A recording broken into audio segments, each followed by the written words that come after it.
Attempting to argue that console gaming is better than PC gaming is a fruitless endeavor. To think consoles are better than PCs requires one to be suffering from severe cognitive dissonance, because it's just fucking wrong. You'd have an easier time arguing that there's an abundance of wasabi in the Earth's stratosphere. I've never watched a console gaming is better than PC gaming video and emerged even mildly impressed with the points raised. Most of the time, the points raised are flat out wrong, and the ones that aren't are either extremely flawed or correct about 15 years ago. Today we're going through one of these videos, and I get the impression it's going to be a rollicking time. I'm confident that this guy will make some really balanced, logical points against PC gaming. I'm so sure of that! Hello and welcome. I know you've probably seen 280 million videos that are titled the exact same as this, discussing the same exact subject matter as this. Well, probably not 280 million. I mean, that seems infeasible. For that to be possible, literally every single person who owned a PS3, Xbox 360, and Wii would have to have made a video, and we'd still be 20 million videos short. I know I'm being facetious, but if I'm gonna provide my viewers with some entertainment, I gotta work with what little you've provided. Honestly, your video is about as entertaining as the Holocaust. However, I assure you, this is the most unbiased opinion you will ever find on this topic. Just trust me, please. If your video was actually unbiased, you wouldn't have needed to tell us that. It should be self-evident, for the same reason that nobody warns us the ocean is wet. I see you trying to get as much mileage out of that royalty-free music as possible. Now, this isn't me being totally obsessed with consoles. Sure. I'm also making a video of 5 ways PCs are better than consoles. You say that like it absolves you of fault for making moronic claims. If someone were to tell me that monkeys shit molten gold, and then followed that claim up with, just so you know I'm a really good astrophysicist, it's not like that makes the previous claim less retarded. I imagine you think you're being uniquely fair by making 2 videos on the subject, when in reality, most of these videos feature some kind of disclaimer along the lines of, both have benefits and drawbacks, despite how misleading of a statement that is. One has far more drawbacks. There are benefits and drawbacks to performing open heart surgery with a scythe instead of a scalpel, but only one of them drastically increases your chances of accidentally slicing the patient's heart in two. They are just both suited to different things and have different advantages. No, virtually everything consoles do, PCs do better. It's not like most product choices. A Kia Sorento comes out looking like dog shit compared to a Lamborghini Veneno, but the latter costs over 20 times as much,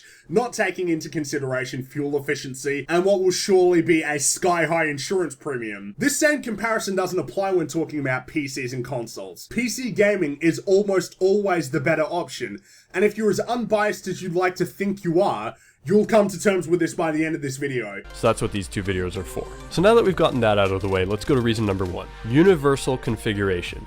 When you buy a game on console, you already know with a surety. A surety isn't a word. When you buy a game on console, you already know with a surety that it's going to work on your console. If you buy a game for PC, it's going to run on your PC. Don't even bother bringing up OS compatibility. If you're too retarded to know what operating system you need to play your PC game, you'd be equally as likely to stick an Xbox One disc into an original Xbox and then be sat in your couch going, "Dude, why this game don't work?" I buy Call of Duty for my Xbox. It's gonna work on my Xbox. It's built for my Xbox. I don't have to set anything up. It's just gonna work. It's simple, it's easy, and it's hassle-free. Well, I purchased Battlefield 1 for my PC, and get this, it worked on my PC. Despite my initial concerns, my computer didn't explode when the game finished installing. Interestingly enough, every PC game is designed to run on PCs. It's kind of a given. I certainly didn't have any compatibility issues. I didn't need to tweak the settings since the game automatically optimized them for my build. Literally, I had to click a few buttons, download the game, and I could start playing. Just like that. So fucking complicated. PC games aren't always that easy. In the vast majority of cases, they are that easy. And it's really just a problem that is in the nature of PC itself. Like, PCs are all different. PCs are not built the same. They don't all have the same chips. They don't all have the same cards.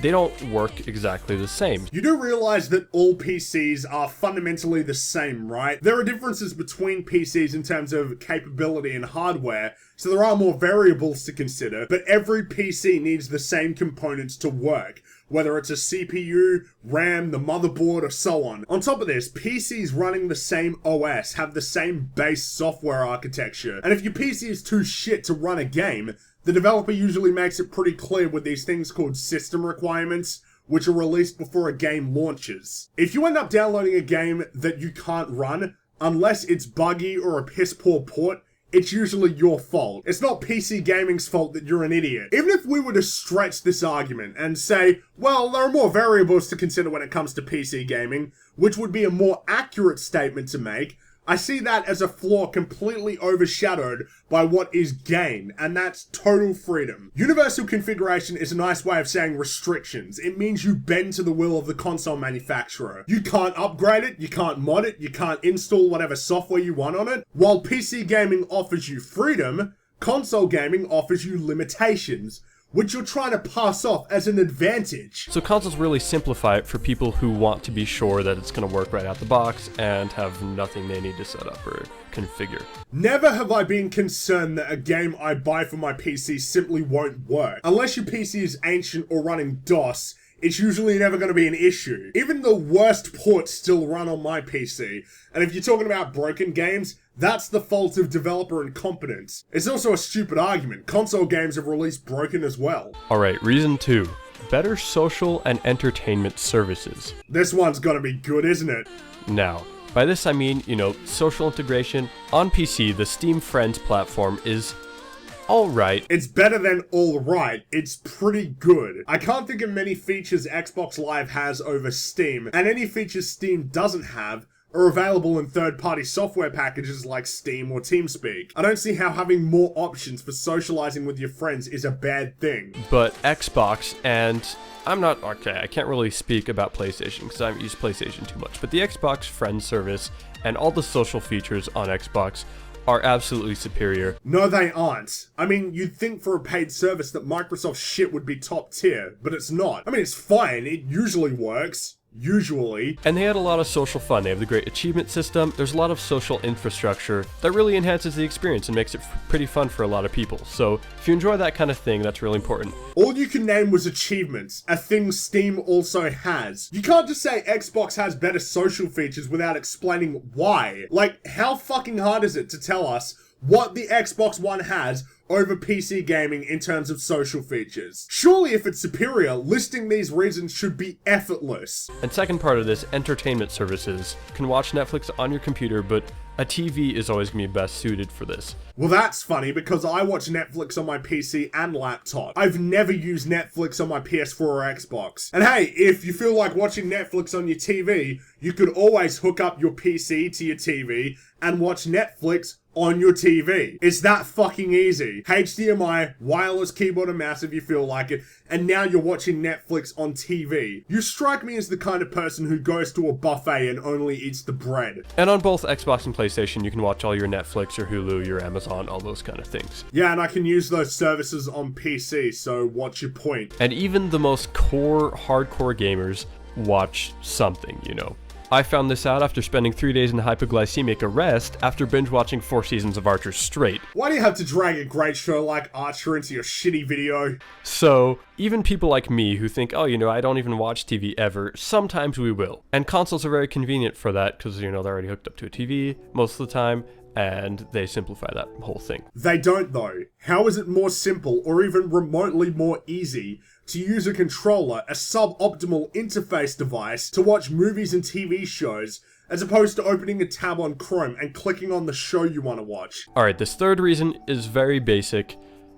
Cost. Oh, for fuck's sake. Consoles are cheaper. No, they aren't. Not long term. Obviously, you can build a $300 PC, and it'll work, but generally speaking, you really don't want to build a really crappy PC like that. Why did you say $300 when the PS4 launched for $400 and the Xbox One used to run for $500? It seems like you went with the cheapest possible price to make that point, because for $500, you can get yourself a pretty solid PC. A console's going to be fairly cheap and run things relatively well. Consoles do not run games relatively well. Excluding Nintendo games, console games run like fucking garbage. 30 FPS, a suboptimal frame rate, is the standard for most console games, and some games can't even hit that consistently, let alone 60 FPS. That's not relatively well, that's shit. And generally, I can safely say that consoles are going to be cheaper than PCs. But you're wrong. You can't comfortably say that. You're wrong. PC gaming has a higher upfront cost, but once you take into account the money you save not having to pay for online every year, as well as Steam sales, cheap CD keys, humble bundles, as well as the fact that you need some kind of fucking computer in the 21st century anyhow, in the long run, you're gonna save tons of money on PC gaming. The fact that you don't know this indicates how little you actually know about PC gaming. Reason 4 is something you probably haven't thought about, but it's really nice actually.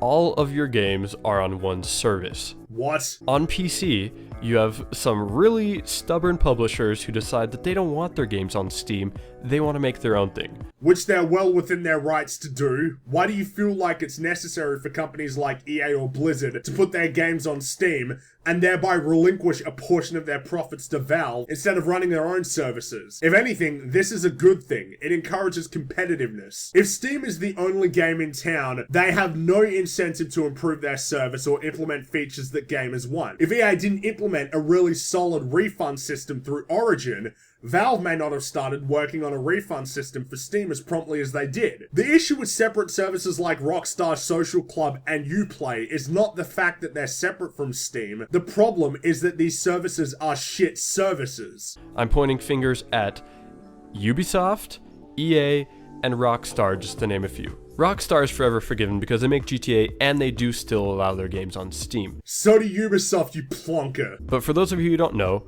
on PC, if you want to play any of the new EA games, you have to do it through Origin, which is their own little thing that competes with Steam that really just complicates everything. If people are confused about Origin in 2016, that must be pretty new. Origin has been active for 5 years. It was shit when it first launched, but it's improved a lot over the years. It's much nicer to be able to have all your games on Xbox. You have all your Xbox friends for all your Xbox games. You don't have to, separate them and have your Origin friends and your Steam friends and your Uplay friends and just a whole complicated mess that sort of is that. It's not that complicated, dude. Alright, this last reason is dying, which is very unfortunate because I love couch co-op. Really? You want to argue that a benefit to console gaming in 2016 is local split-screen multiplayer?